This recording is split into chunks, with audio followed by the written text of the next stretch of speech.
मुस्लिम को बांट रखा जिसने ये दावा किया है, पहले तो आग उसी ने लगाई है जिसने ये दावा किया है। इस बार 400 पार भारतीय जनता पार्टी ने काम किया है। वो यहाँ तक कि आप मीडिया बंधुओं को भी जो है डांट रही थी और मतदाताओं को डांट करके उनसे वोट ले रही। चुनावी चाय चर्चा करने के लिए इस वक्त हम मौजूद हैं भारत नेपाल सीमा पर स्थित या महाराजगंज जनपद का सोनौली कस्बा है। अगर आप तस्वीरों की बात करें तो आप तस्वीरों में साफ तौर से देख सकते होंगे जिस तरीके से इस चाय के दुकान पर चाय पीने के लिए लोगों का हुजूम लगा रहता है। सुबह 7 बजे से ही इस चाय की दुकान पे और लोगों का चुनावी चर्चा भी यहाँ होता है। कांग्रेस का न्याय पत्र, कांग्रेस का जो पत्र है और बीजेपी का जो पत्र है, क्या लगता है कौन किसका? विश्वसनीयता सबसे बड़ी बात है। विश्वसनीयता भारत का पूरा जो नागरिक है, जो पूरे देशवासी हैं, वो भारतीय जनता पार्टी के बातों पे विश्वास करती है, क्योंकि जो मोदी जी कहते हैं वो करके दिखाते हैं। उन्होंने आवाज़ दिया, उन्होंने जो है गरीबों का उत्थान किया, नारी को जो है सम्मान दिया, इसलिए विश्वास की बात जो है केवल मोदी पे ही विश्वास करते हैं। और जो रही बात कांग्रेस की, तो वो तो झूठा पत्र है उनका। आप देख सकते हैं कि 10 साल वो सत्ता से दूर रहने के कारण वो लोग इस समय पूरे आक्रोशित है। कल मैं जो है महाराजगंज में एक जो है नेता का प्रेस कॉन्फ्रेंस देख रहा था, वो यहाँ तक कि आप मीडिया बंधुओं को भी जो है डांट रही थी और मतदाताओं को डांट करके उनसे वोट ले रही हैं। व्यापारी हैं आप, व्यापार हित में बीजेपी ने पिछले 10 सालों में कितना कार्य किया? सबसे बड़ी बात है कि व्यापारियों को सुरक्षा देने का काम भारतीय जनता पार्टी ने किया है। पहले डर का, भय का माहौल रहता था जिससे व्यापारी भय में रहते थे, लेकिन अब कोई भी व्यापारी भय में नहीं है। जो सही है उसे कोई डर नहीं है और चोर तो जो है हमेशा डरेगा और हमेशा वो फंसेगा ही। मेरा नाम असगर अली है। क्या लगता है इस बार चुनावी चाय पर जिस तरीके से यहाँ आप लोग बैठे हुए हैं, अगर देखा जाए तो इस बार किसकी सरकार बनेगी? सरकार तो मेरा दिल गवाही देता है कि 100% बीजेपी की सरकार बनेगी और इसमें दो राय नहीं है। बनेगी तो बीजेपी की बनेगी।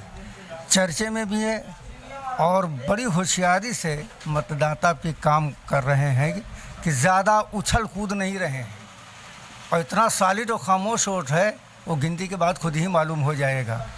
और उम्मीद यही है, पक्की उम्मीद है कि बीजेपी की ही सरकार बनेगी और मैं दुआ भी करता हूँ। लगातार आप क्षेत्र में हैं, लगातार प्रत्याशी भी मैदान में उतर रहे हैं, किस तरीके का दावा देखते हैं प्रत्याशियों का और पिछले 10 सालों में बीजेपी ने कितना विकास किया है? बीजेपी के विकास जो है, सबसे बड़ा विकास तो ये है जो गरीबों को मिल रहा है खाने को, इसको तो मैं सबसे बड़ा विकास समझता हूँ, क्योंकि इंसान पेट ही के लिए सब कुछ करता है। ये बड़ा विकास है। छोटा ने आवास मिला है, हर किसी को मिला है। उसमें ऐसा भी नहीं किसी जात का हो किसी का ना हो, उसमें जिस तरह से हिंदू पाया है तो मुसलमान भी उसी तरह से पाया है। और इसमें दो राय नहीं है। हकीकत यही है कि इतनी सुविधा पाने के बाद जिस हुक्मरान से हम इतनी सुविधा पाएँ, उस हुक्मरान को भुला देना ये इंसाफ नहीं होगा। तमाम पार्टियां दावा करती हैं कि मुस्लिमों को बांट रखा है बीजेपी ने, क्या कहेंगे? मुस्लिम को बांट रखा जिसने ये दावा किया है, पहले तो आग उसी ने लगाई है जिसने ये दावा किया है।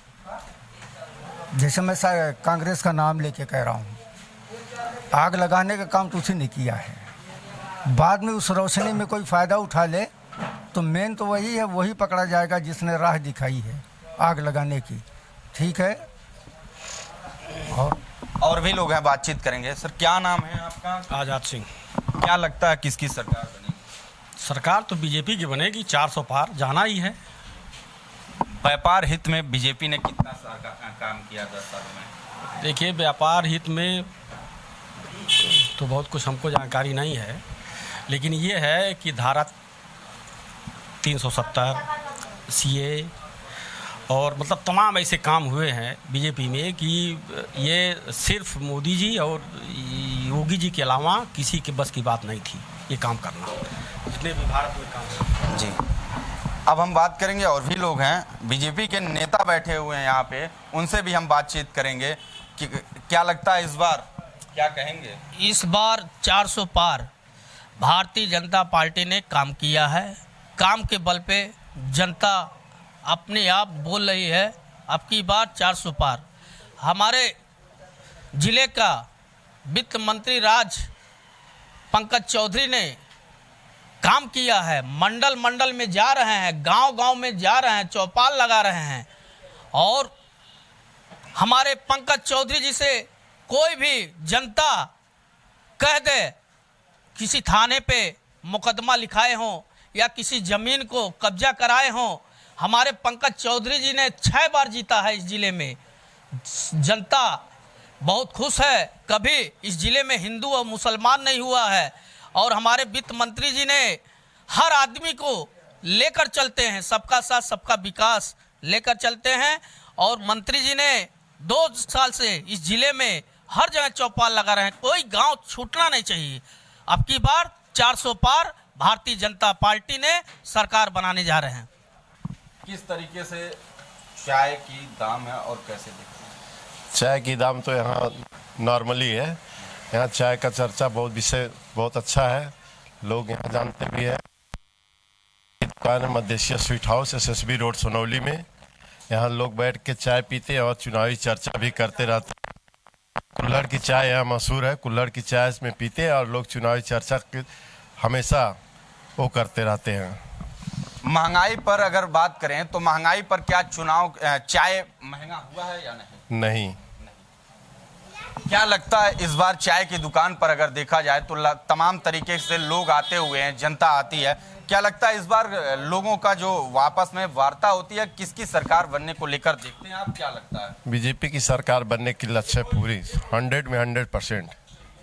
फिलहाल भारतीय जनता पार्टी का जो काम है उससे लोग काफ़ी ज़्यादा पसंद करते हैं, लेकिन ये तो आने वाला वक्त बताएगा 1 तारीख को किसके पक्ष में कितना मतदान होगा। उसके बाद 4 तारीख को ही पता चल पाएगा कि क्या लगता है किसकी सरकार बनेगी। देखते रहिए पहल 24, कृष्णा गुप्ता, महाराजगंज।